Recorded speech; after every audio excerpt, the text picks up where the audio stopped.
বেনাপোলে 30,000 মার্কিন ডলার সহ ভারতীয় পণ্য জব্দ করেছে বিজিবি। আরও জানিয়ে দেব বিজিবির প্রশংসায় পঞ্চমুখ বিএসএফ। হাইকোর্টে চিন্ময়ের জামিন আবেদন করা হয়েছে, শুনানি আগামীকাল। ফরিদপুরে মাইকে ঘোষণা দিয়ে সংঘর্ষের ঘটনায় মামলা, গ্রেপ্তার হয়েছেন 5 জন। পূর্ব শত্রুতার জোরে ফরিদপুরের নগরকান্দায় মসজিদে মাইকে ঘোষণা দিয়ে সংঘর্ষে জড়িয়েছে 2 দল ও গ্রামবাসী। 2 দিন ধরে দফায় দফায় ধাওয়া পাল্টা ধাওয়ার অন্তত 50 জন আহত হওয়ার ঘটনা মামলা হয়েছে।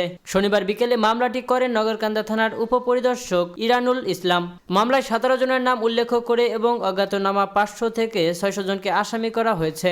এই ঘটনায় এজাহারভুক্ত 5 আসামিকে গ্রেপ্তার করা হয়েছে, তবে তাদের নাম জানায়নি পুলিশ। নগরকান্দা থানার ভারপ্রাপ্ত কর্মকর্তা সফর আলী বলেন, গতকাল বিকেল থেকে রাত পর্যন্ত পুলিশ ও সেনাবাহিনী যৌথভাবে 2টি গ্রামে অভিযান চালায়। অভিযানের সময় অনেকে আত্মগোপনে ছিলেন, তবে অভিযানকালে এজাহার নামেও 5 আসামিকে গ্রেপ্তার করা হয়েছে। তাদের আজ রোববার আদালতে সোপর্দ করা হবে। এলাকার পরিস্থিতি বর্তমানে শান্ত আছে। মীরাকান্দা ও সলিথা গ্রামের মাঝ দিয়ে বয়ে গেছে কুমার নদ। নদের উপর একটি সেতুও আছে। সেই সেতুর উত্তর পাশে ফুলসতী ইউনিয়নের সলিথা ও দক্ষিণ পারে মীরাকান্দা গ্রাম অবস্থিত। শনিবার সকালে নগরকান্দা উপজেলার ফুলসতী ইউনিয়নের সলিথা গ্রামের লোকজনের সঙ্গে মীরকান্দা গ্রামের লোকজন ঢাল সরকি, রামদা, ইট সহ বিভিন্ন দেশীয় অস্ত্র নিয়ে সংঘর্ষে জড়ান। এ সময় পুলিশের উপর হামলার ঘটনা ঘটে। এতে নগরকান্দা থানার ওসি সফর আলী সহ 6 পুলিশ সদস্য আহত হন। স্থানীয় বাসিন্দা ও পুলিশ সূত্রে জানা যায়, মীরাকান্দা এলাকায় আওয়ামী লীগের লোকজন এবং সলিথার বিএনপির লোকজন বেশি। দীর্ঘদিন ধরে 2 গ্রামের লোকজনের মধ্যে বিবাদ চলে আসছিল। আওয়ামী লীগ সরকার পতনের সেই বিবাদ আরও বাড়ে। গত শুক্রবার রাতে সলিথা মাদ্রাসায় ওয়াজ মাহফিল অনুষ্ঠিত হয়। সেখানে ওয়াজ শুনতে যান মীরাকান্দা এলাকার লোকজন। মীরাকান্দার এক তরুণকে মারধর করেন সলিথার কয়েক তরুণ। এ নিয়ে রাতে 2 গ্রামের লোকজনের মধ্যে উত্তেজনা ছড়ায়। পরের দিন শনিবার সকালে সেতু এলাকায় 2 পক্ষের মধ্যে সংঘর্ষ, ইট পাটকেলের ছোড়াছুড়ি ও পাল্টাপাল্টি ধাওয়ার ঘটনা ঘটে। সিনিয়র সহকারী পুলিশ সুপার আসাদুজ্জামান বলেন, পুলিশের অভিযান শুরু হয়েছে। এরই মধ্যে 5 জনকে গ্রেপ্তার করা হয়েছে। অন্যদেরও গ্রেপ্তারের চেষ্টা। সীমান্তে উত্তেজনাকর পরিস্থিতির মধ্যে সংঘাত বন্ধ ও পরিস্থিতি মোকাবিলায় ইতিবাচক ভূমিকা রাখায় বাংলাদেশ সীমান্তের অতন্দ্র প্রহরী বিজিবির প্রশংসা করেছে বিএসএফ। বাংলাদেশ ও ভারত সীমান্তে গত কয়েকদিন ধরে চলমান অস্থিরতার মাঝেই ফের চাঁপাইনবাবগঞ্জ সীমান্তে উত্তপ্ত হয়ে উঠেছে। বাংলাদেশি ও ভারতীয় নাগরিকদের মধ্যে দিনভর সেখানে সংঘর্ষের ঘটনা ঘটেছে এবং এতে অন্তত 5 জন আহত হয়েছেন। এই ঘটনায় প্রতিক্রিয়া জানিয়েছেন ভারতীয় সীমান্তরক্ষী বাহিনী বিএসএফ। রোববার এক প্রতিবেদনে এই তথ্য জানিয়েছেন ভারতীয় সংবাদ মাধ্যম দ্য হিন্দু। সংবাদ মাধ্যমটি বলেছে, শনিবার পশ্চিমবঙ্গ ও বাংলাদেশের সীমান্তরক্ষী এলাকার কৃষকরা মালদা জেলার সুখদেবপুর সীমান্ত ফাঁড়িতে সংঘর্ষে জড়িয়ে পড়ে। কিছু ভারতীয় কৃষক অন্যান্য দিনের মতো আন্তর্জাতিক সীমান্তের কাছে তাদের খেতে যাওয়ার পর এই ঘটনাটি ঘটে।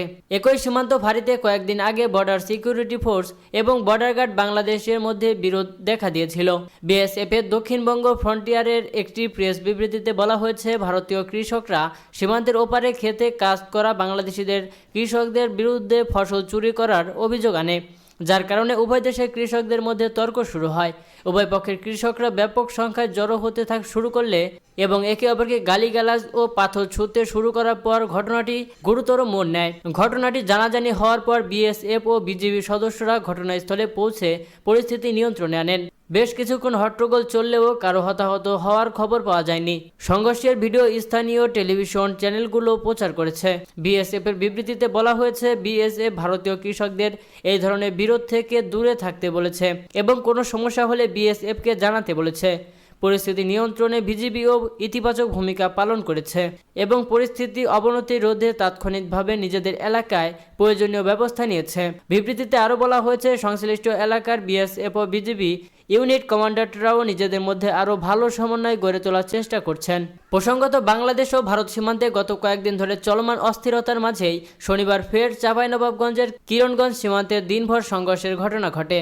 স্থানীয় সাংবাদিক ও প্রত্যক্ষদর্শীরা বলেছেন, ভারতীয়রাই প্রথমে বাংলাদেশিদের উপর চড়াও হয় এবং ওই উত্তপ্ত পরিস্থিতি মোকাবিলা ভারতীয় সীমান্তরক্ষী বাহিনী বিএসএফ এক প্রকার নিষ্ক্রিয় ভূমিকা পালন করেছে। রাষ্ট্রদ্রোহ মামলায় হাইকোর্টে জামিন আবেদন করেছেন সাবেক ইসকন নেতা চিন্ময় কৃষ্ণ দাস। রোববার তার আইনজীবী জামিন আবেদন করেন। বিচারপতি আতোয়ার রহমান ও বিচারপতি মোহাম্মদ আলী রেজার আদালতে আবেদনটি শুনানির জন্য কার্যতালিকায় ৩০৬ নম্বরে রয়েছে। আগামী সোমবার এ বিষয়ে শুনানির কথা রয়েছে। এর আগে গত ২ জানুয়ারি চিন্ময় দাসের জামিন আবেদন নামঞ্জুর করেন চট্টগ্রাম মহানগর দায়রা জজ আদালত। গত বছরের ৩১ অক্টোবর তার বিরুদ্ধে জাতীয় পতাকা অবমাননার অভিযোগে রাষ্ট্রদ্রোহের মামলা হয়। এই মামলায় আরও ১৮ জনকে আসামি করা হয়। চিন্ময় দাস ২৫ নভেম্বর ঢাকায় গ্রেপ্তার হন। পরদিন জামিন আবেদন করা হলে তা নামঞ্জুর করে তাকে কারাগারে পাঠানোর নির্দেশ দেন চট্টগ্রাম মেট্রোপলিটন ম্যাজিস্ট্রেট। ওই দিন আদালত প্রাঙ্গণে ব্যাপক সংঘর্ষ হয়।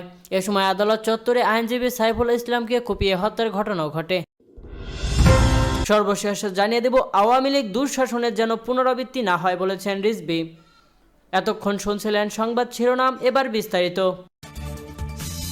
বেনাপোল সীমান্তে চোরাচালান বিরোধী অভিযানে ৩০,০০০ মার্কিন ডলার ও ৪০ লাখ টাকা মূল্যের বিভিন্ন প্রকার ভারতীয় মালামাল জব্দ করেছে বর্ডার গার্ড বাংলাদেশ।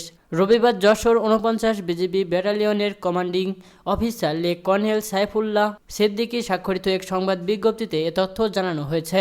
প্রেস বিজ্ঞপ্তিতে বিজিবি জানায়, শনিবার রাতে শাহজাদপুর সীমান্তে চোরাচালান বিরোধী অভিযান পরিচালনা করেন বিজিবি। এ সময় চোরাচালানকারীরা বিজিবির উপস্থিত টের পেয়ে সীমান্তে পেরিয়ে বাংলাদেশের অভ্যন্তরে ঢোকা মাত্রই একটি গামছা ফেলে নদীতে ঝাঁপ দেয়। পরে সাঁতার কেটে তারা নদী পার হয়ে ফের ভারতে চলে যায়। এ সময় গামছায় মোড়ানো ৩০,০০০ মার্কিন ডলার জব্দ করা হয়। এছাড়া বেনাপোলের আমরাখালী চেকপোস্ট ও বেনাপোল বিওপি সহ বিভিন্ন সীমান্ত এলাকায় চোরাচালান ও মাদক বিরোধী অভিযান চালিয়ে ভারতীয় মদ, বিভিন্ন প্রকার ওষুধ, পান মশলা, সিগারেট এবং বিভিন্ন ধরনের কসমেটিক্স পণ্য জব্দ করেছে বিজিবি। জব্দকৃত মালামালের মূল্য প্রায় ৪০,৫২,০০০ টাকা। অন্তর্বর্তী সরকারের প্রধান উপদেষ্টা ডক্টর মোহাম্মদ ইউনূসকে উদ্দেশ্য করে বিএনপির সিনিয়র যুগ্ম মহাসচিব অ্যাডভোকেট রুহুল কবির রিজভী বলেছেন, অনেক রক্ত ঝরানো হয়েছে, রক্তাক্ত পিচ্ছিল পথে আপনি ক্ষমতায় বসেছেন। আপনাকে সমর্থন করেছেন দেশের প্রত্যেকটি রক্তাক্ত মনা মানুষ, প্রত্যেকটি গণতান্ত্রিক মনা রাজনৈতিক দল। আপনার দায়িত্ব হচ্ছে একটি অবাধ, সুষ্ঠু ও নিরপেক্ষ নির্বাচনের পথ নিশ্চিত করা, কিন্তু আমরা তা দেখতে পাচ্ছি না। শনিবার রাত ১১টায় রাজধানী তুরাগের রানাভোলা ৫৩ নম্বর ওয়ার্ড কাউন্সিল মাঠে বিএনপির প্রতিষ্ঠাতা শহীদ প্রেসিডেন্ট জিয়াউর রহমানের ৮৯তম জন্মদিন উপলক্ষে বিএনপির ভারপ্রাপ্ত চেয়ারম্যান তারেক রহমানের পক্ষ থেকে অসহায় দরিদ্র মানুষের মাঝে শীতবস্ত্র বিতরণ কর্মসূচিতে প্রধান অতিথির বক্তব্যে তিনি এসব কথা বলেন। রিজভী বলেন, গত ১৫ বছর ধরে শেখ হাসিনা বাংলাদেশে এমন একটি পুলিশি রাজত্ব তৈরি করেছিলেন যেখানে মানবাধিকার, মানুষের মৌলিক অধিকার, মানুষের নাগরিক স্বাধীনতা ও মানুষের ব্যক্তি স্বাধীনতা সম্পূর্ণ হরণ করে একজন সম্রাজ্ঞী, একজন নারীর মতো তিনি বাংলাদেশের প্রধানমন্ত্রী হয়েছেন। আজ সেই পরিস্থিতি থেকে আমরা পরিত্রাণ পেয়েছি উল্লেখ করে তিনি আরও বলেন, বাংলাদেশে আওয়ামী লীগ দুঃশাসনের যেন আর পুনরাবৃত্তি না হয়, সেই ভয়াবহ দুঃশাসন যেন বাংলাদেশে আর কখনো না আসে। তিনি আরও বলেন, আওয়ামী লীগ যা করেছে বিএনপি তার উল্টোটা করবে, মানুষের নিরাপত্তার জন্য কাজ করে যাবে বলে তিনি আশা করেন।